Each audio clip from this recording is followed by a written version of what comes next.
నగరంలోని 50 డివిజన్లో కాంగ్రెస్ కార్పొరేటర్ అభ్యర్థిగా రాచకొండ చక్రధర్రావు పోటీలో ఉన్నానని, తనను అత్యధిక మెజార్టీతో గెలిపించాలని కోరారు. కరీంనగర్లో ఏర్పాటు చేసిన మీడియా సమావేశంలో ఆయన మాట్లాడుతూ, ఈ నెల 11న జరగనున్న మున్సిపల్ ఎన్నికల్లో కార్పొరేటర్గా గెలిపించాలని కోరారు. డివిజన్ కాలనీ వాసుల సమస్యలను వెనువెంటనే పరిష్కారం చేస్తానని పేర్కొన్నారు. ఈ కార్యక్రమంలో పలువురు నాయకులు పాల్గొన్నారు. ఈరోజు మా తమ్ముడు రాచకొండ చక్రధర్రావు గారు 50 డివిజన్ నుండి పోటీ చేసిన సందర్భంగా వారికి కాంగ్రెస్ అధిష్టాన వర్గము మరియు మంత్రివర్యులు పొన్నం ప్రభాకర్ అన్న గారు, అందరూ రాష్ట్ర నాయకులు, ఎమ్మెల్యేలు అందరి కృషి వలన వారికి 50వ డివిజన్ టికెట్ ఇవ్వడము, వారికి నేను ప్రత్యేక మా బీసీ సంఘాల తరఫున, మా కుల సంఘం తరఫున వారికి ప్రత్యేక ధన్యవాదాలు తెలుపుతున్నాను.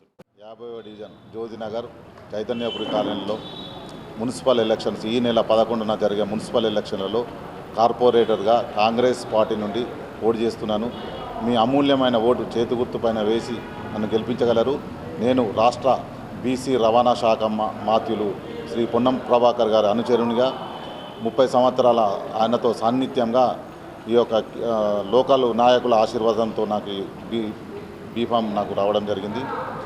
నేను ఈ యొక్క అభివృద్ధి ధ్యేయంగా గవర్నమెంట్లో ఉన్నాం. పవర్ మనది.